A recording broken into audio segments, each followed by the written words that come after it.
Hello, welcome to the vlog for Wednesday, October 2nd. Got a lot done yesterday. Let's start over here. So we raised up the glass case a full foot with some Everblock that came in yesterday. I got quite a bit of it, so we do have enough to do all three of those cabinets, wherever those may end up being. And I think that looks pretty nice. That's not gonna stay there, but it looks nice there for now. Keeps it out of the way. Over here, I moved this Icons bay over up against the Star Wars one to get 3 consecutive bays of Duplo. And then we moved, let's see here, finished out 4+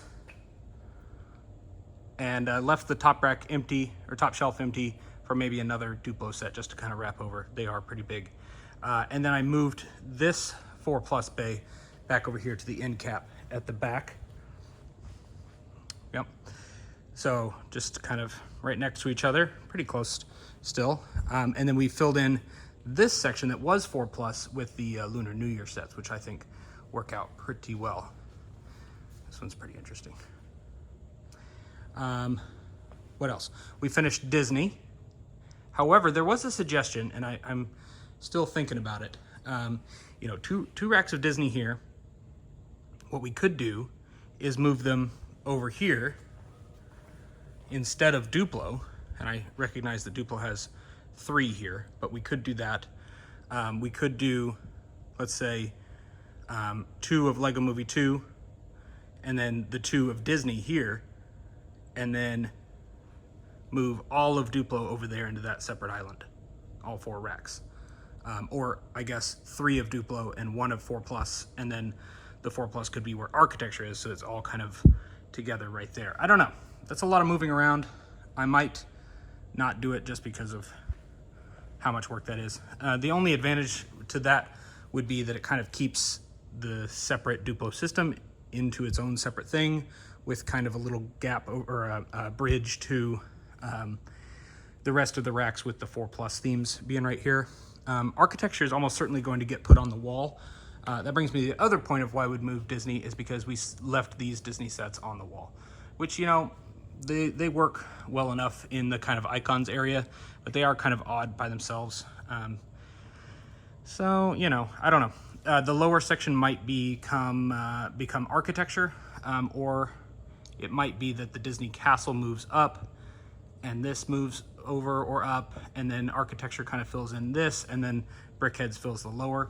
That's inconsistent with the rest of the store, but Brickheadz are just tiny sets, so they can't really be way up high. You know, there isn't like a giant Brickheadz set that I can use to fill up those kind of larger slots along the top like the rest of the store. So I'm gonna be thinking and working on that today for sure. But Brickheadz is basically the only theme that needs to be put on the wall. Got some Disney here that's left over that we won't be using, and I do have Powerpuff Girls and Unikitty that I could put out if I wanted.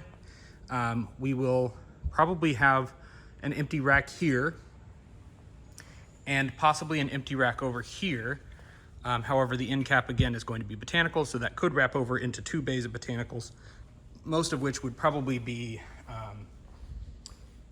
duplicates, you know, double facings of different sets, but there's a lot of the botanicals. They're coming out with more. Some of them are pretty large. I think it wouldn't be that bad to have 2 bays of them. They are very popular, so I'm going to want to have quite a few on hand. Yeah, I guess we finished Mario as well. I don't think I mentioned that. That looks pretty good. There are some things in the back stock that I could put out here if I wanted to put the question mark block on the Great Wall. And then that down there is going to be Sonic. I think I have some more Sonic sets at home, obviously, than just the one. But I got here early this morning so that I could try and trim some of these shelves, and I got about halfway done. There's one case I couldn't get to before everyone kind of showed up and started doing their work at the other stores, and then I've got some cases up here that I wasn't able to get to. I did bring in some 12-inch shelves. They're gray, not white, but I already had them. Didn't have to buy them because I at least want to test them. because we got in our builder's mats, which are awesome, and they really need 12-inch shelves. So we're thinking we're going to test out 12-inch or 3 of them, I guess, up to 3 underneath this rack to see what that kind of looks like. It's its own little section, and then the rest of this will be 10-inch shelves. I didn't cut any of those. Yeah, and then we got, I don't know, did I show this off? I think not. Did quite a bit of work, or Jessica did quite a bit of work on the ancillary and accessory area over here, which I think looks really great. Still a lot of work to do, a lot of products to put out, and they're all weird shaped, but that's okay. Sneak peek, we got a Santa too now. We're collecting these minifig cutouts. If you have any, let me know. I'm interested. I'd like to get some for each theme. We brought in some more of the kind of extra hangable stuff. So, you know, all these kind of hangable items will be on this center wall. We've got all the poly bags here, tons of poly bags. And then I brought in some more Duplo, which we won't put on the shelf just yet. We need to inventory. But yeah, I think that's the update for today. Thanks for watching.